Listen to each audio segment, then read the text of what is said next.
আপনি কি জানেন ভারতের স্বাধীনতা সংগ্রাম এমন একটি অধ্যায় রয়েছে যা বইয়েতে খুবই কম রয়েছে। একটি সেনাবাহিনী যারা দেশের বাইরে থেকে স্বাধীনতা সংগ্রামের জন্য অস্ত্র তুলে ধরেছিল, যারা বলেছিল তোমরা আমাকে রক্ত দাও, আমি তোমাদের স্বাধীনতা দেব। হ্যাঁ, আপনি ঠিকই বুঝেছেন, তা হলো আজাদিন বাহিনী বা আজাদিন ফৌজ। আপনার আর জানেন বা আমরা জানি আজাদিন ফৌজের প্রধান নেতৃত্ব দিয়েছিল সুভাষচন্দ্র বোস।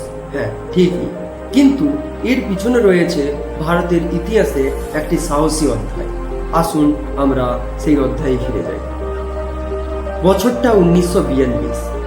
সারা দেশ জুড়ে তখন দ্বিতীয় বিশ্বযুদ্ধের জর্জরিত।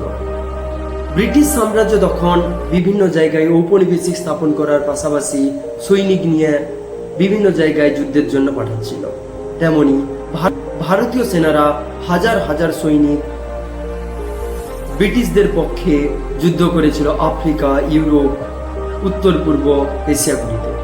তখন উত্তর পূর্ব এশিয়াগুলিতে বিশেষ করে সিঙ্গাপুর ও বর্মাতে বহু ভারতীয় সৈনিক ব্রিটিশের হাতে ধরা পড়ে এবং লড়াই করতে গিয়ে জার্মানির হাতে বন্দিও হয়। এই বন্দির মধ্য থেকে একজন নাম উঠে আসে, নাম হলো ক্যাপ্টেন মোহন সিং। 1942 সালে আজাদিন ফৌজ গঠনের উদ্যোগ নেন প্রথমে তিনার সঙ্গে সঙ্গ দেন রাসবিহারী বোস। প্রথমে তিনি জাপানিদের সহযোগিতায় এই বাহিনী গঠন করে তুলতে পারলেও মূল লক্ষ্য ছিল ভারতের স্বাধীনতা করে তোলা। কিন্তু এই বাহিনী তখনও শক্ত নেতৃত্ব হাত ধরতে পারেননি। সময়ে একজন মানুষ আগমন হয় যিনি ভারতবাসীর হৃদয়ে স্বাধীনতার আগুন জ্বালিয়ে তুলে দিলেন।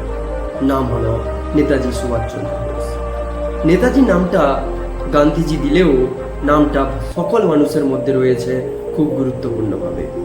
সালটা 1943। নেতাজি সিঙ্গাপুরে পৌঁছে জার্মানি হয়ে জাপানের সহযোগিতায় তিনি তখন ঘোষণা করে তাদের স্বাধীনতা চাই, আর সেই চাইটা এখন তিনি আজাদ হিন্দ ফৌজের নেতৃত্ব গ্রহণ করেন এবং নাম দেন আরজি হুকুমত কি আজাদ হিন্দ। এই সরকার জাপান, জার্মানি, ইতালি, মাঞ্চুরিয়া বিভিন্ন দেশে স্বীকৃতি পেলেও নেতাজির নেতৃত্বে আজাদিন ফৌজের উদ্যম তখন এগিয়ে চলছে। আজাদিন ফৌজ ছিল একটি পূর্ণাঙ্গ সেনাবাহিনী, নিজস্ব পতাকা, মুদ্রা, আদালত, এমনকি একটি নারী বাহিনীও ছিল। সেই সময় ঝাঁসির রানী রেজিমেন্টের নামে একটি নারী বাহিনী ব্যাটালিয়ন ছিল, নেতৃত্ব দিয়েছিল ক্যাপ্টেন লক্ষ্মী সেহগাল। নারীরা প্রথমবারের মতো সরাসরি যুদ্ধ লড়েছিল ইংরেজদের বিরুদ্ধে। আজাদিন ফৌজের মূল মন্ত্র ছিল ইনকলাব জিন্দাবাদ, বন্দে মাতরম, দিল্লি চলো। সালটা 1944। আজাদিন ফৌজ বর্মা সীমান্তকে পেরিয়ে মণিপুর এবং নাগাল্যান্ডের মধ্য দিয়ে কোহিমা পাসের মধ্য দিয়ে ভারতের মধ্যে ঢোকা শুরু করে। সৈনিকের মুখ তখন একটি স্লোগান, দিল্লি চলো। কিন্তু দুর্ভাগ্যজনকভাবে জাপানের হিরোশিমা ও নাগাসাকিতে আমেরিকা পরমাণু বোমা নিক্ষেপ করে, যার ফলে জার্মানিরা সহযোগিতা করতে ছেড়ে দেয়। তার কারণে আজাদিন ফৌজের পিছু হতে শুরু করে।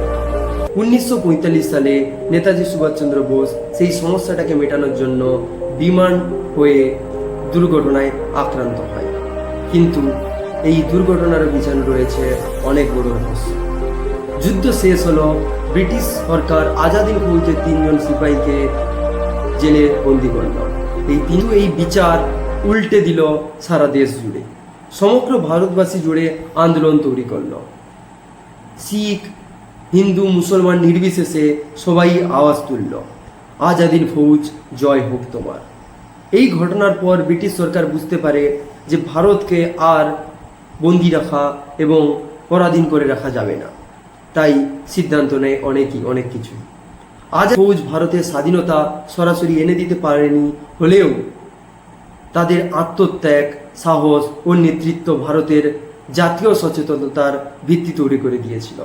নেতাজির কণ্ঠে উচ্চারিত সেই অমর বাণী আজও আমরা অনুপ্রেরিত হই, তোমরা আমাকে রক্ত দাও, আমি তোমাকে স্বাধীনতা দেব।